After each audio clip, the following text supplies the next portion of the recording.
Photogenic Demon, and this is What's on a Tape, Season 9, Volume 7. We're getting through these now anyway. So this is the second side this week of the tape that we had last week. I remember I said this as part of a collection of games. Another set of Spanish games. Hopefully this is full to the brim like it was last week, which was really good. It was good to see all the games that we got there. But I think the thing that's most on your mind is what happened with the voting. And the voting is in, and it's Mega Hits. Mega Hits is the one that we're going for. That's the one where everybody, well, most people selected. Some people wanted to see me playing Battle of the Planets, and I'm not sure why, because I'm not played Battle of Planets. I don't think I have. I remember it, but I don't remember a lot about it. I remember the silly outfits. They looked like hawks, didn't they, and things like that. So we're doing Mega Hits, which we're going to do in a two-verse. So we know that now. We know what Volume 9 and Volume 10 of this season will be. First one, we've got 3D Star Strike. They're starring all these things. I love the way it was as seen on TV. I can't show that to you, can I? As seen on TV. I never saw the advert. Can anybody find the advert? If you can find the advert, put it in the comments below, because I've never seen the advert, because it was as seen on TV. It just feels like it was really sort of, I don't know, short-lived if it was seen on telly. But anyway, this is the one that we're having. This big old clamshell is the one with these games there. So we've got some classics to go, and we're going to do them. We're going to do two. Basically, we'll do one week and one the next week, because it's 2 tapes in there. Look, I'll show you. Let me show you this. Oh, and we've got the instructions. Look, Mega Hits instructions. Mega Hits instructions. And then underneath there, we've got 2 tapes. So we've got 2 tapes, board jelly tapes. And look how thick these things are. They're massive. Massive. Anyway, so we've got 2 tapes, and we'll do that next week. Anyway, without further ado, let's get this in a tape drive.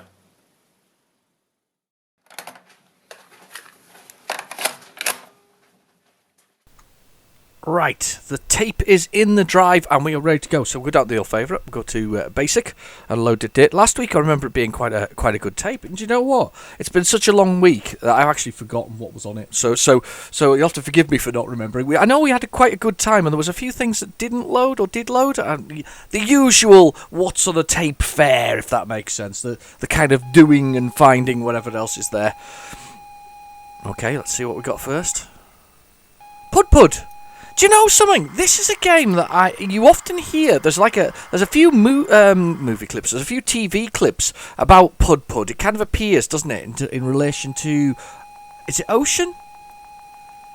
It's either Ocean or Imagine. I can't remember. We'll see when it starts loading.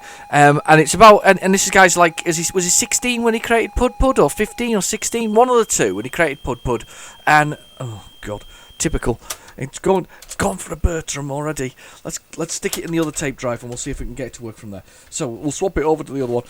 But yeah, and he's sort of 16, 17, and it turns up, and he does that, and you have to move Pud like this or something similar. That's what it kind of says, isn't it? It's a game that I feel I should have played, but I never did. And I don't know why I never did.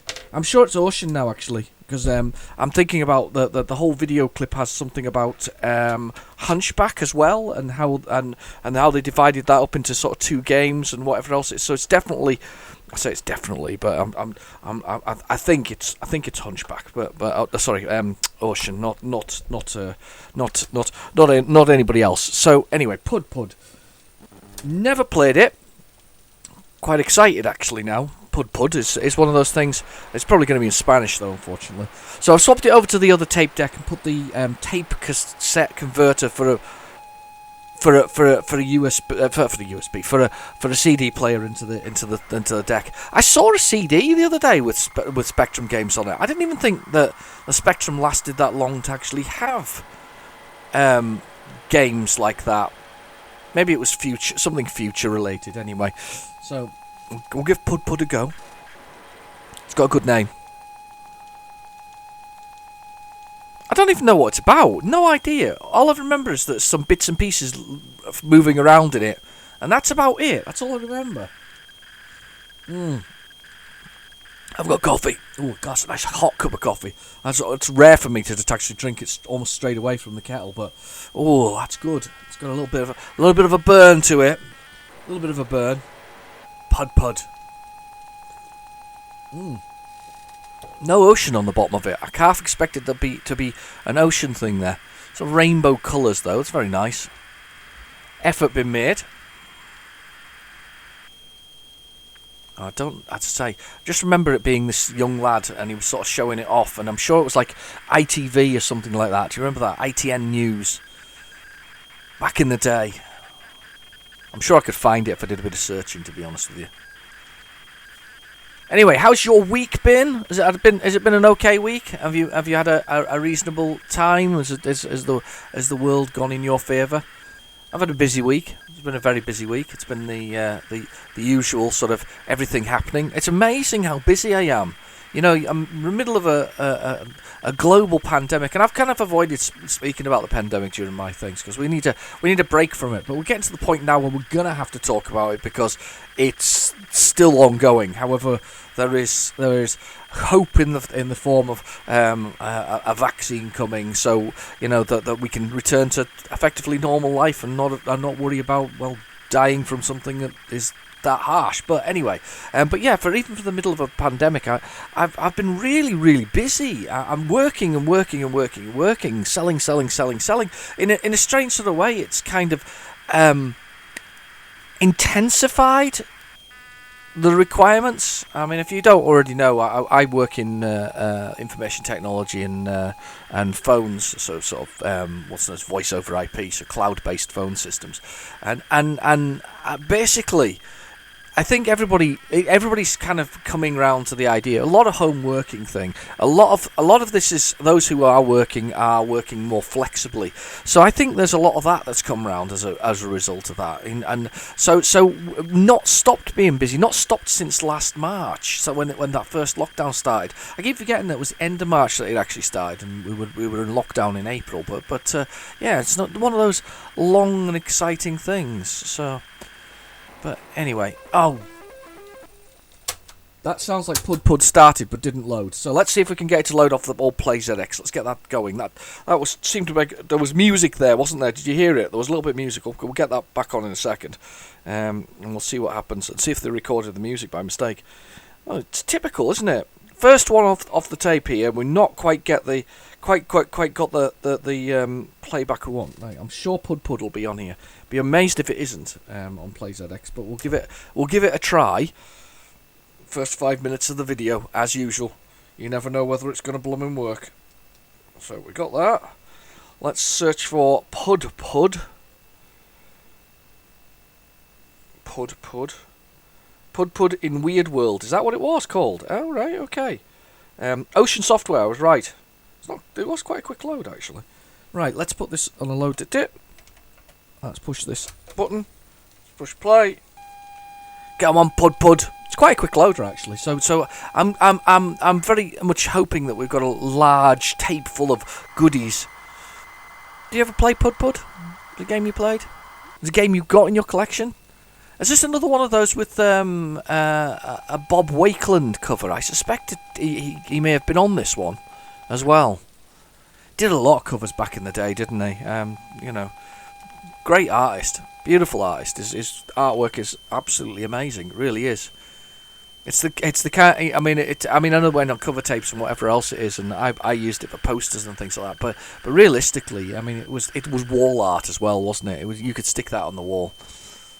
What was the one with the Lost World one? It was a bit racy, wasn't it? Because there was a lady in front of it, sort of lying down, and it was all a bit cold for her, I think. So I remember that being quite a racy one. But there was all kinds of ones that he did, and really, really nice ones. Was it mostly for Ocean though? Was Ocean his kind of mainstay? I think that's probably where his mainstay of work was, actually. It's funny, isn't it, to think nowadays that with all this, continual move towards digital and other things, and I will actually mention that in a second, but about not digital, but my computer that I use for other things, but that kind of move, that relentless move towards digital, you're kind of losing that art in a way. I know that they do like covers for the things on the screen for the digital thing, but it's quite the same, is it? I mean, it's not nothing. There's nothing like a. And Daryl sent me some pictures the other day. He's off the spectrum at the moment. He's onto the big box PC games, so the old school PC games from the 80s and 90s and probably early 2000s, where they were the big cardboard boxes with the lovely art on them and the thick instructions that were miles deep. I have one from Interplay. And I really regret this because I actually got rid of the boxes, but I actually remember this now. It was a child-related thing. We had small children. Daughter who was small at the time, and she munched on a few of those, and she munched on a few others, and she munched on when she was just little. You know, when they sort of, if you've got kids, and you know what I mean. But they kind of get into things and they destroy things when you don't really want to destroy things. So, for instance, I had a complete collection of Voyager, with the proper boxes and the inlays and all the other stuff, Star Trek Voyager. Doesn't exist anymore. Gone. Water on it, drowned it, all destroyed. All I've got left is the DVDs and some cases. It's the same applies to Deep Space Nine. Lost that, the whole lot. I'm just looking. Actually, no, I've still got Deep Space Nine. I just don't have Voyager. That's the one I lost. I've still got Enterprise, which was not a particularly good series. It was all right, but it was a bit weird, wasn't it? It was a bit like that new one, that Discovery one, which has only really got good once they got thrown into the future and it made a bit more sense in the sense of what was going on, and they could become something completely different. And I kind of liked that, but once they stopped doing that, it was kind of weird. So this is Jonathan Smith's Pud, or maybe it's Dup. Do you get what I mean? Because it's the wrong way around. Because his name's Jonathan Smith, and it's Dup in the weird world. Maybe, I don't know. Anyway, so it got destroyed. But big boxes are really kind of cool, if that makes sense. They are. But I got rid of all of mine basically as well. The kids got them and other things, and so I've got the discs and I've got the other things. But I had this really nice Interplay collection, which was things like what was in it? It was called Interplay, but I don't think it was all Interplay. But it was like Stonekeep. It had Bard's Tales in it. It had Wasteland. A whole bunch of stuff. Loads and loads and loads and loads of actual sort of games, and it came with a manual. It was thicker than an encyclopedia, and that obviously takes some explaining nowadays. What's an encyclopedia, Dad? It's a book with sort of a random selection of knowledge in it, realistically. But anyway, but yeah, there was that. Right, I'm going to press 1 for keyboard, but I have no idea how to play it. All right, that's the keys. Q. Left and right, OP and caps shift. That works for me. All right, 2. There we go. All right. So what we got to do? What are we? I am ready. That's me as a pud. Oh, I'm flapping. Oh God. Oh, just in that few seconds there, I need this. I need this game. I can't believe it. I need the game. What am I meant to be doing as a pud? Oh, I need this now. Oh no! This is a game I already need. What am I collecting here? That's a balloon thing. So am I working my way through the maze? Is that food? That's food. That must be edible. Yeah, there we go. I've ate some food. I don't know if that gives me more life. I already want this. I need this. Look at that! The Sinclair Spectrum there on the side of the flag, sort of destroyed in this dystopic world of Pud. Oh, I need it. Need it. God, I need a copy of this. Seriously. Why haven't I got a copy of this? You'd have thought I'd come across it. I thought it was a fairly... I think it was a... Oh, I've died. I've pudded out. I've burst into sort of little flies everywhere. That is so blooming cool. I'm not sure what I'm meant to be doing, though. I'm like a flying Pac-Man. Joffa says R.I.P. Rest in peace.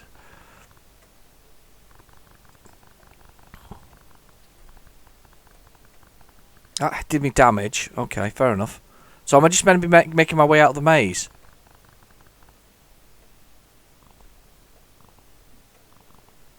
Not sure what I'm meant to be doing, but the blooming graphics are great and the performance of the game is excellent. How has this never appeared on What's on the Tape before? Why is this the first time? Why? Just amazing. It seems like a little... Look at the graphics on these levels. They're brilliant. Jonathan Smith, that's right. I remember that. Little legs and the thing going there. I'm not sure what I'm meant to be doing, though, because there doesn't seem to be any other buttons. I wish I knew what I was doing, but that's really cool. Pud. I have seen copies of this before, loitering around, but I've never done it. I don't know how I recharge my fuel, my sort of... my time thing there. Do I get hurt by these things? No. Nothing. Or can I just eat them all? Can I just eat them all? I seem to just eat them all. It makes my time go up. Alright. Okay, so that one doesn't hurt. Okay, so I can eat everything here. And eating it seems to bring up my strength. Right. Okay, so eating things brings up my... How do I get through that gap? I can't seem to fly through it. It won't let me fly through that gap. That one hurt. Everything else looks edible, though. They're bombs. They hurt me. So there's certain things I can eat and certain things I can't. That's a bomb. I can't eat that. I think if it's animal, vegetable, or mineral. No, I've died because of it, whatever that was. That's really cool. I've no idea what I'm doing, but that's really, really good. I really like that. That's really cool. Have you played Pud Pud before? I haven't played Pud Pud before. That is brilliant.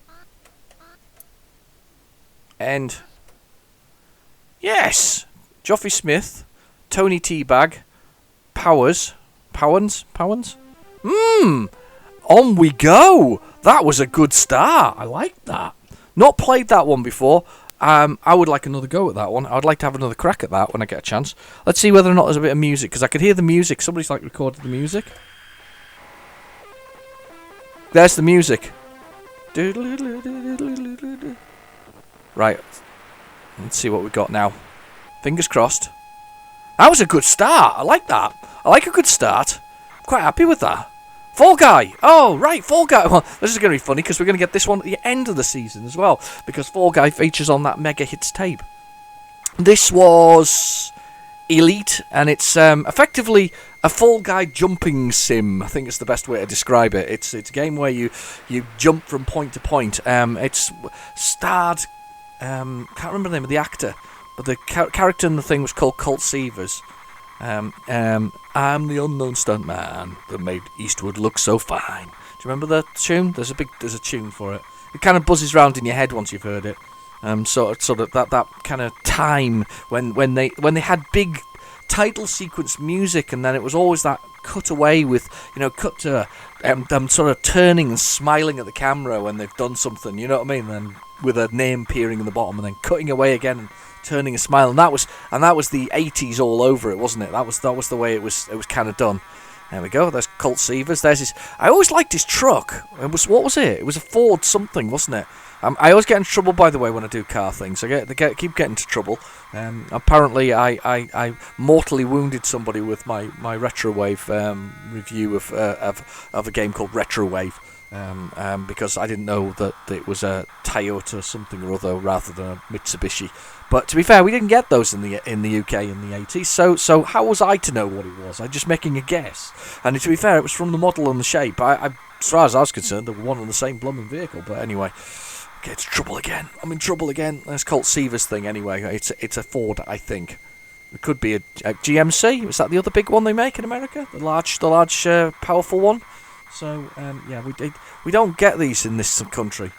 We get the Navaro, don't we? It's Nissan Navaro. That's a big one we get, and we get Toyota Hiluxes. But we don't really do pickup trucks in the United Kingdom. Not really. Not unless you're actually using it for work. It's not something you would physically choose to drive a pickup truck necessarily.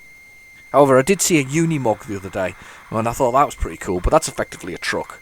If you get a chance, it's a Mercedes Unimog. Have a little look at one of them. They're kind of crazy. You don't kind of change gear. You push a button to go up the gear. It's like a gear stick, but it's not a gear stick. You push it to go up, and you have to wait until it flashes on the dashboard that you wish to change gear, and then you apply the clutch, and then let the clutch out, and it changes gear at that point. So you have to choose to go up a gear, wait for the vehicle to be ready to change gear, then push your button on it to let it change gear. It's a very weird looking vehicle. Very much all-terrain, off-road truck of mass destruction, you know. I suspect that if there was a nuclear war, even a mass pandemic, you know, the only thing that'll be left is Unimogs, to be honest with you, and people driving them. So, but yeah, it was interesting. Quick sup of coffee. We've got another blast of the old coffee. Still haven't got that sponsorship deal. I'm still open to offers. Have it tattooed somewhere. Maybe wear a hat. I'll wear a cap all the time, you know, with it on. But, I'm not lowering my standards though. There's no spa coffee here, alright? It's not going to happen. We're not doing the spa. If you're far enough north, you'll know what the Spa is. Spa's kind of like the corner shop that actually isn't that cheap, funnily enough. It's quite expensive, but the quality of the food can be a tad cheap, but expensive at the same time. But yeah, it gets a lot of spas up in the north of the country. You know, don't think you get many down south. It's all Sainsbury's down south, isn't it? Your corner shops, I think. We've got Sainsbury's up north. We do have a few Sainsbury's as corner shops. You know, the funny thing is, as a kid, I thought that Sainsbury's was extremely special because I used to go down the Midlands and my granny used to take us shopping, and I guess it was just shopping, really, around Sainsbury's, and I thought Sainsbury's was like the greatest store ever, and it was just amazing. I loved a bit of Sainsbury's, and then it moved north, and I thought, oh, it's not that amazing. It's just another superstore, but it took a long time. It's not been up north that long, so we waited a long time for a Sainsbury's. Very exciting. But I always thought Sainsbury's was something special. Clearly not, obviously. Oh.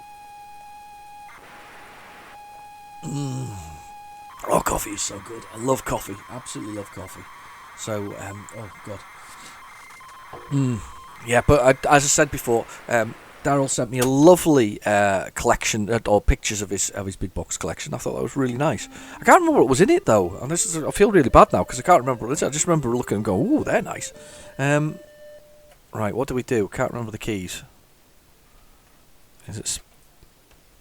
What's the key? Jump. So that's left. Left and right. Okay, what's jump? That's pause. Alright, okay. So we've got the key. I've got the keys. Got the keys. Right, okay. Is it better to do it that way? Yeah, better to do it that way. So basically, we've not got to hit the bird. Basically, we've got to basically jump on the train and then jump so many carriages. Oh God! Right, wait for the bird. Why is it do? Delete for you. What the heck? Oh, I think no. Oh, you step onto it, don't you? That's right. You step onto it, and then you have to jump it. That's it. There we go. I forgot you just had to step on it to jump it. So 16 footage is left. You see the footage there at the bottom? That's where we are. That's it. We'll go again. Oh, you did. So it's all about just jumping from place to place. I remember quite liking this as a kid. I don't know why. I think it was the simplicity, possibly, of it. That it was just ridiculously silly and simple. Because the next level's, if I remember rightly, Minecrafts. Yeah, that's exactly how I feel about minecarts now. Every time I think of a minecart, I think of a Minecraft thing. So, there we go. Little jumps.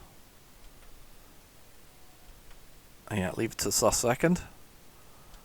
Let's get this footage of this man jumping between carriages. I'm not sure that this is the only.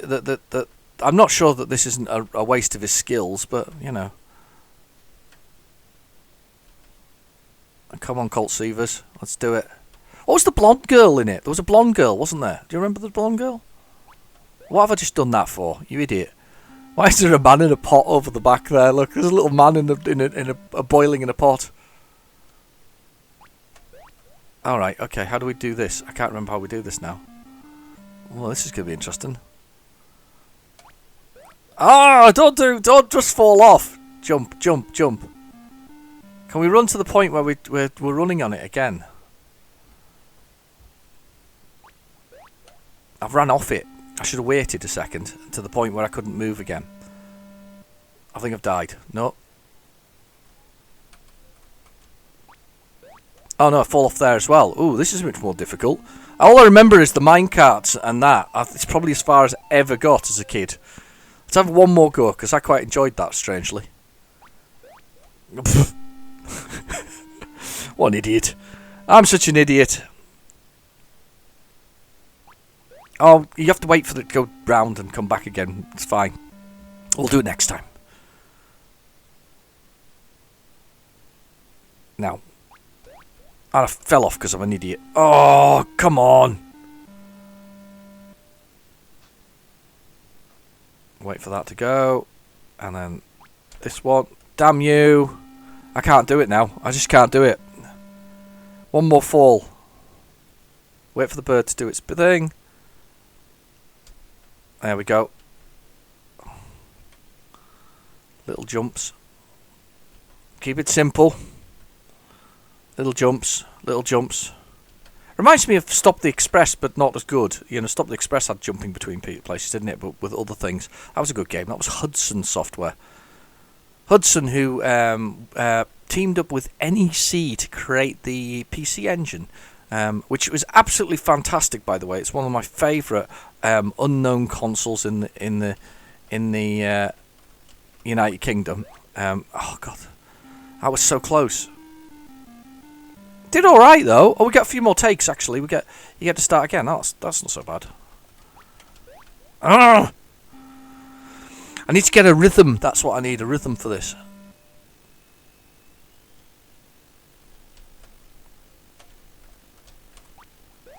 Ah, to try to jump too soon, you've got to kind of run back on it a bit to jump it. Let's see if we can do it. Oh my god, I just ran off the edge like an idiot. I'm so excited about getting on it and having a go again that I keep jumping. I've jumped off it. There.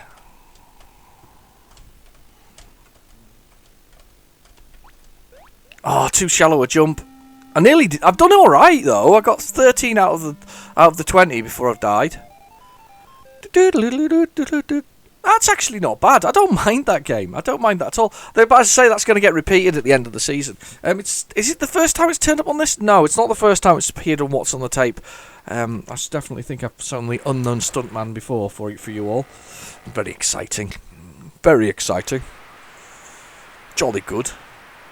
Oh, so I forgot to say about the digitals and whatever else is. So, beginning of the week, Monday, got the old PC on. I thought I'd do some early, Airwolf, early sort of records of some of my other videos that I do on the channel. You know, the Truck and Logistics Simulator and the Euro Truck Simulator. Took me a second there. I thought I'll do an early one of those, an early sort of records of those, get those out of the way, you know, usual sort of thing. Because I usually do the What's on the Tape on the weekend, so main one I record on the weekend if I can. I'll try and get the others done during the week.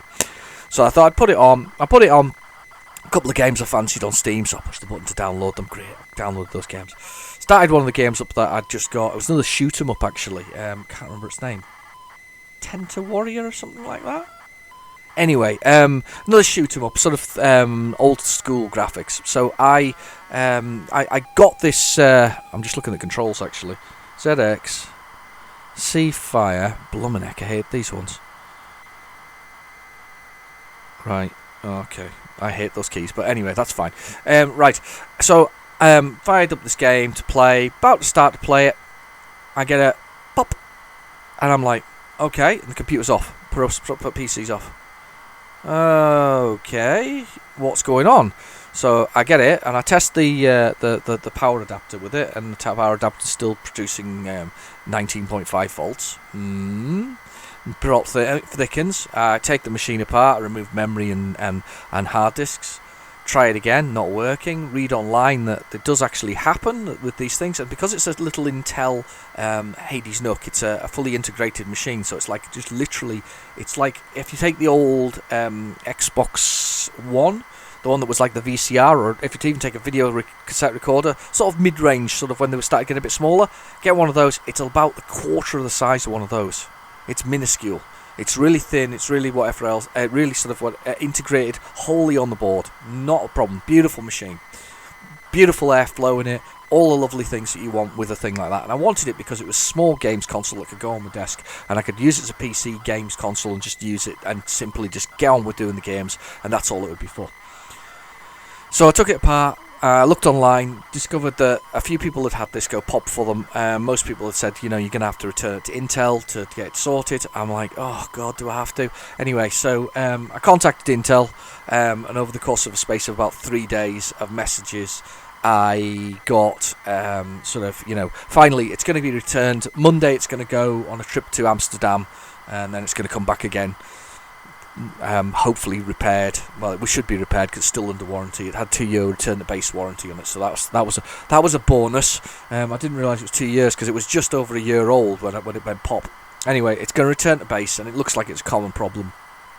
But I got that kind of thing from the service desk. Can you boot it up and try the BIOS? No, it doesn't boot up.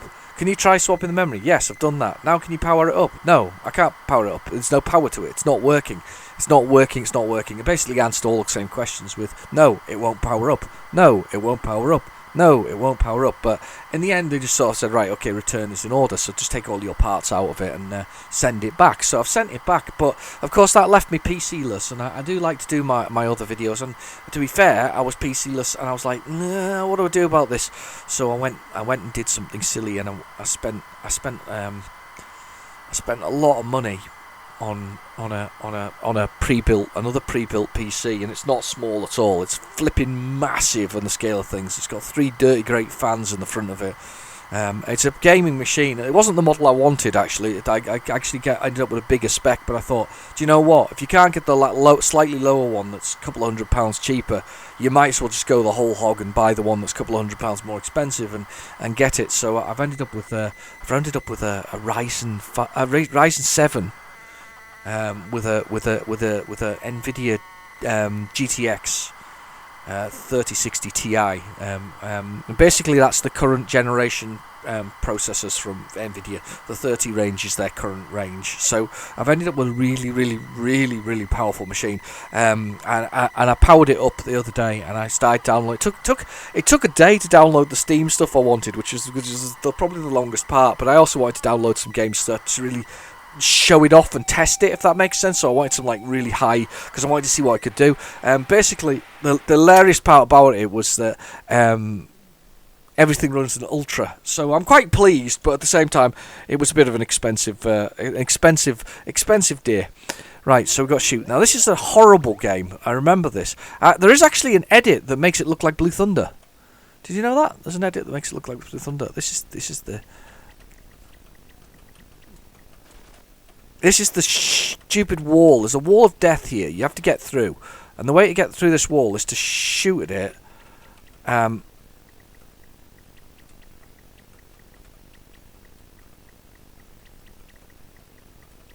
then fly through before it does that, you bugger.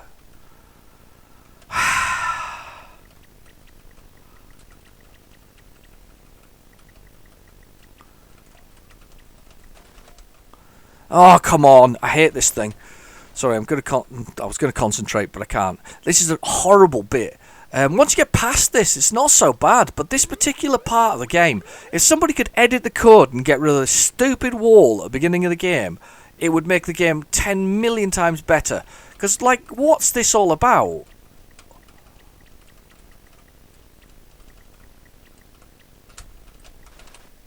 Ah, sugar. It's unnecessarily hard part of the game for no particularly good reason. And if you leave it too long, the flipping wall goes back up like that, and you have to do it all over again. It's like a shield barrier, and you can't get past it without doing this stupid dance of death.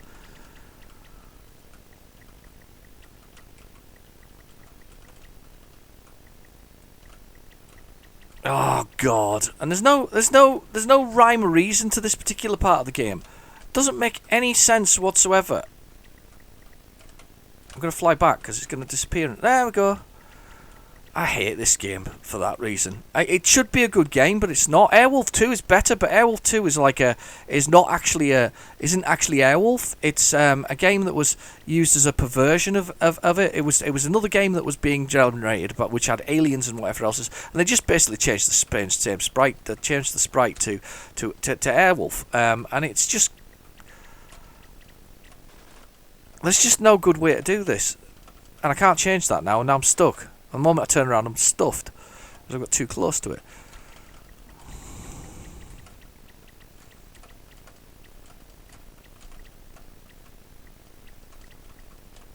Go, go, go! Oh, God! Oh.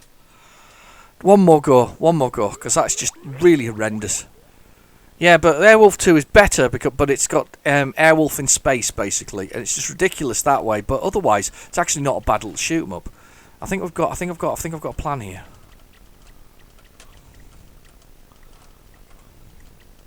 Come on, shoot it! Oh, you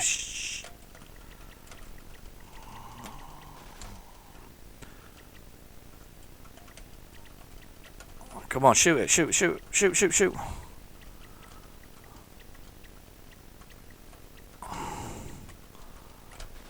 Ah, sugar! That's it. I'm done. That's how far I get on every time I play Airwolf. Airwolf is one of those games that I'll never understand why that part. Who signed that off? And this is mind you, this is back in the day. You know, somebody signed that off as okay. That first bit of the level. Seriously, somebody signed that off as okay. Take it out. Take the damn wall out. Or the thing. Or make it one thick if you had to. But not as thick as it was. My God, it was just ridiculous, wasn't it? Anyway, Airwolf.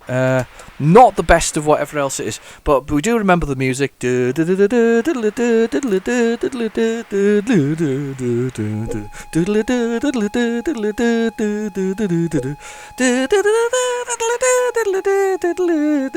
remember it? That's sorry, it was very out of tune at the end there. But we got the music. And then there was also Blue Thunder. I liked Blue Thunder. I may be the only one. I like Blue Thunder. I like the idea of it. It was a very short-lived TV series as well. One of which I must find, by the way. But it was very short-lived, but I really liked it. I think it was really good. Maybe I'm not the only one, but I liked the helicopter better. I know it was a version of a South African helicopter, and I can't remember the specific name. They basically just tacked a whole load of metal on the outside of it to make it look like it did. But it was very much Apache helicopter-esque in its style. So, but I really liked that particular game. I think I've played Digital Integration's game. Fighter Pilot before, actually. I think this has appeared on the channel. Definitely think this has appeared on the channel. I think it's very tough. But I really liked Blue Thunder. I didn't mind. We all liked. Do you remember there was a kind of those things? If you were around my generation and you came and you watched sort of telly, there was kind of things you saw. There was things like Knight Rider, wasn't there? There was Street Hawk. There was Airwolf. I think Blue Thunder, but I think Blue Thunder was a nighttime show because I think it was a bit more gritty than the other two. It wasn't like an evening thing. It was like the A-Team, wasn't there? There was that kind of group of people, you know. The Fall Guy. What else am I thinking of? There's another one running through my head. The kind of that time of the day, you know, with that sort of evening thing. There was what was the name of it? It was Automan, was it? Do you remember Automan, where he was like a computer and he could turn into like a car? I always thought the car was kind of cool. So but there was that kind of range of things that were all around that kind of thing. I never got into MacGyver though. I think that was 90s more than 80s. I might be wrong, but it always felt more 90s than 80s, and I never really got into that kind of thing. But that was kind of that action thing. Do they still do that on telly? I haven't watched tellies in donkey's years. Do they still do like a Saturday afternoon action thing for that hour in the afternoon? I was watching Knight Rider again the other day, actually. And to be fair, again, another one that I need to get on. I definitely need to get that on Blu-ray or something like that. Because although it's probably extremely dated now, I still fancy watching a bit of Knight Rider occasionally. But I just watching it the other day, and I was watching a clip from it. It was where Kit talks to Michael Knight for the first time after Michael Knight does exactly what's predicted by the shadowy overbody who kind of runs Knight Industries, Mr. Knight, isn't it? And he kind of gets in the car and he runs away, and the cars like start talking to him. He's looking for the radio, isn't he, to put some music on, and he says, "What would you like to listen to, Michael?" And he's like, and he has like a strop with the car and tells it to shut up and not do anything. Nowadays, most people wouldn't know what to do if they didn't talk to the car. Hey Siri and hey Google and hey Lexa and all this kind of stuff. I have to do it in my car. I've got a button I have to press. I can't even bother to search through the menus anymore. Well, not car, my van for work, but it's got an integration with my phone, so I can push a button on it, I can go call somebody and it'll just call them and get on with it. Or I can say navigate to and it'll just put it in the navigation and do the sat nav for it. Or I can just say to it, define something, and it'll define something if you want to define a place or a place you're going. It's kind of very informative, but at the same time, that's all being collected by the data companies. They're mining me for information I want, because the next couple of days, if you said to it, what about certain place in the world, it will spend the next several days showing you news from there, because obviously I need to know that, because I spoke about it once on there. But it's computerized algorithms. That's if anything, that's the big evil there, realistically, from the computerized algorithms. I'm not sure, by the way, about this game, whether or not it's a shooty or not shooty. As in, like, shoot 'em up style game? I don't know. Can't remember. I'm going to have a quick sip of coffee before we do anything. Oh, no, it's full on practice landing and everything. Oh, there's Sinclair available. Should we put the old Sinclair joystick in? Yeah, let's put the Sinclair joystick in. I'm going to have a quick sip of coffee. I'm going to plug the joystick in. Hold on 1 second.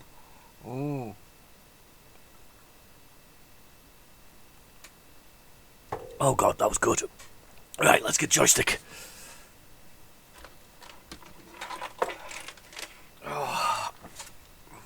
Massive drinker, aren't I? Spend my whole time drinking on these episodes, drinking. But coffee is the drink of choice. There we go. Right, okay. So, what should we do? Oh God, I've knocked the cable. Oh God. Right, should we practice air combat? Number 3. Let's practice that, and then let's press enter. Enter for takeoff. So we're in the air. Am I rotating? I've got my joystick on. Oh, right, okay. I got my... hang on. I'm rolling it. I'm rolling the plane. Hang on. I've reduced my thrust. Rolling it back again. I thought I chose the joystick. It doesn't seem to be doing anything with the joystick. I'm just seem to be rolling. The thing about this is, the only thing I'd like to say about this is how blooming clever they were to create flight simulators back in the day. I mean, seriously, how clever were they making the effort to try and at least simulate a plane, a jet, whatever else it is. It is quite a feat of programming prowess in that sense. However, realistic in real terms. And to be fair, I seen Flight Simulator 1 in CGA on an old PC computer, and it's no sort of beauty as it is nowadays. And that's the thing. They made the effort. They made the attempt. They were trying to make it educational as well as as other things. I'm just pitching downwards by turning the thrust off. There we go. And we'll crash into the ground in a second. We're dropping like a stone. Look at the altitude just dropping. Fail, stall. Anyway, we're going to crash into the ground slowly. But yeah, it was quite a feat. But as I say, the original. There we go. Crashing into the ground. The original sort of flight sim on the CGA graphics of the old computers wasn't anything to behold either. But particularly, it was just a little bit more memory to work work with. And you had machines with teeny amounts of memory, 512, 640, this kind of size, early days, and then extended memory and whatever else it is. It's quite amazing, really. Conquest, not heard of this one. Unless I see the loading screen and go, oh yeah, if we played this, but I've forgotten it. Somebody was posting something the other day about old IBM PCs, and this is like the ones that sat on top without sort of monitors standards, where they actually had 4 feet that sat on top of it, like very much like the old PCs that monitors went with the BBC Micro and things like that, sat on top of the whole thing. And I was looking at these and I was thinking to myself, do you know what? I was thinking that's what I started on. I started on some of the machines I started on when I was a kid, when I was at college, and my dad had a faster computer than they did when I went to college. When I started going to college, they were 8008 6s and 808 8s. Oh no, we've played this one before, Conquest. I think. No, maybe not. I don't know. I'm thinking of Magic, aren't I? Magic Quest, something similar. Derek Brewster, Mastertronic game. Anyway, but we had these 808 6s and 808 80s, 88s. They were and they booted from 5.25 inch floppy drives. You were lucky if you got the one with the hard disk, which had a 10 meg hard disk in it. That was the big thing, 10 meg hard disk, and they linked with a bit of software via a Novell NetWare, which is quite amazing realistically. Well, it doesn't even use the same sort of networking we use nowadays. You use something called BNC, which is what you kind of, if you've got home plugs, that's what they kind of do. But I was just kind of thinking back to that was the thing, and everything was on floppy. I've still got my floppy disks from back then as well, which is the bizarre part. I've got 5.25 inch disks with no way of blooming reading them realistically. I'm sure I could get an external device of some sort. I know that I've got a 3.5 inch floppy drive external device. I've got one of those. That's quite hilarious, really. So you can plug it in as a USB and actually read 3.5 inch disks. Not that I've got many left. And I bet they've all got disk rot by now. But to be fair, I backed up all my data, and that data I've been transferring from PC to PC to PC to network to network to network for the last million years or whatever else it is. Way back to late 80s, 1988 and 1989. That's PC time for me when it started, so I've gone to PCs at that point. But to be fair, I had a Commodore Amiga most of the time through college, and my Commodore Amiga was just so much more advanced in the way it looked, the way it used, and the way it worked than those PCs. And it's just amazing to think that that the Commodore kind of disappeared when it was actually well positioned to be a almost a business machine or work on it. I mean, it wasn't like it was a particularly closed system realistically. I mean, if they really wanted to do something, they could have just offered it up and allowed clones, and then they would have been able to build on that and just offer a licensing agreement, but never really happened. I don't know how IBM allowed the cloning of their system, but that's how PCs as such come about, and that's why we've got clones nowadays. That's why PCs are so diverse rather than a specific ecosystem. They got lots of things, which makes programming software and operating systems so much more difficult, though. At the end of the day, it makes so much more that can go wrong because there are so many different things. I mean, they've all got set standards, but they all can do certain other things, which is why you get all these drivers that go with things if you're a PC user. But anyway, that's kind of an aside because of the fact that I've got a new PC and that I did. But I just bought it, as I say, pre-built. I couldn't be blooming bothered with anything else. I just really couldn't. I was like, I could build it myself, but I priced it all up, and it was actually more expensive to build it myself with the same case and same model and all that kind of stuff than it was to buy it pre-built. So I just built it pre-built, saved myself a bunch of time. And as I say, it's glorious. Everything's an Ultra on it now, which is really, really nice. Anyway, Conquest, not one I know. I think I've got a copy. I kind of recognise the Knight doing that, but I don't remember playing it. I remember it's mad, isn't it? So it's the Mastertronic Added Dimension. That's what it is. Added Dimension. It's like they're going out into space or something similar. And I think there's a knight kind of going wild with a sword on the front of it. It's not quite Finders Keepers style level of picture. More mental nutters on the front with a sword. Sort of conquesting, sort of crusading, even maybe. Oh, could defy the keys. Neptune, 1986. Keys. Oh, I've already done a key wrong. Down, action, pause. Right, that was rubbish. Let's do 5. Left, right, up, down, action. Pause. G. Pointer left and right. Left, right. Action left and right. Left, right.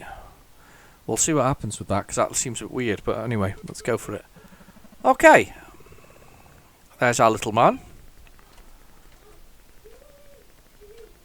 Can we get out of the room? Yeah, we can. I was worried for a minute that we couldn't get out. It's got a bit of what's it going on there?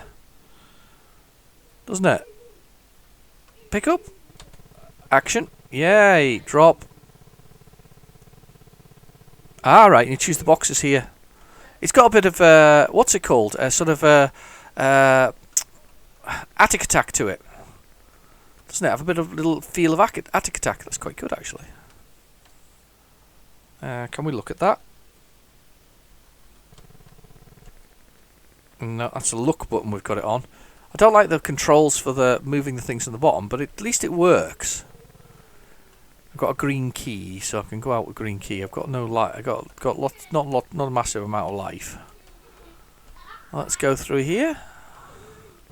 There's a wrong colour door there. Aha. Pick that up.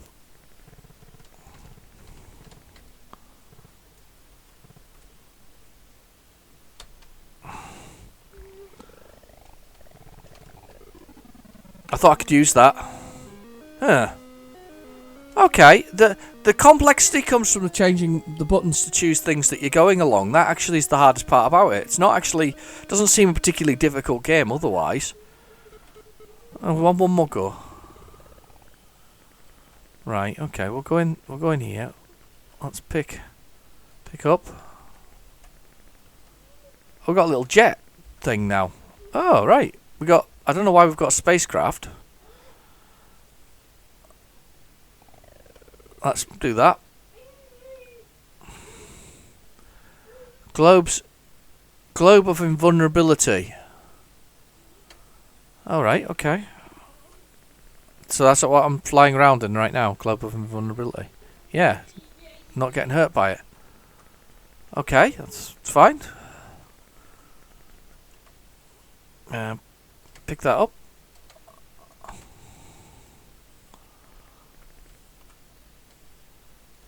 Oh right, I don't seem to be able to pick anything.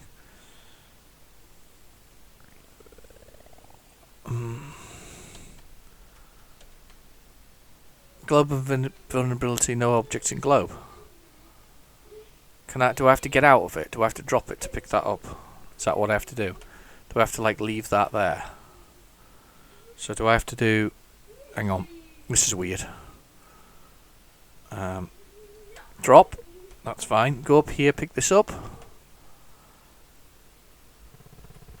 Pick that up. Hang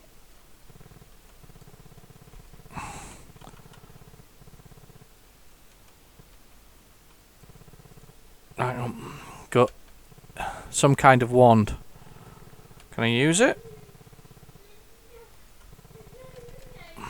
Don't know how. Right, okay. And then pick that up. There we go. We've now got the invulnerability thing again, which is handy. Interesting. I don't know what anybody else thinks, but that looks interesting to me. Tough, but interesting. Not sure what I'm doing entirely in it, but it's, you know, we've got a globe of invulnerability now. The doors are a bit odd because you have to kind of go in below them. If you try to go in where you think is level there, that doesn't go in, but it's actually just below. Got pink key, so I need to swap to drop that. Pick that up.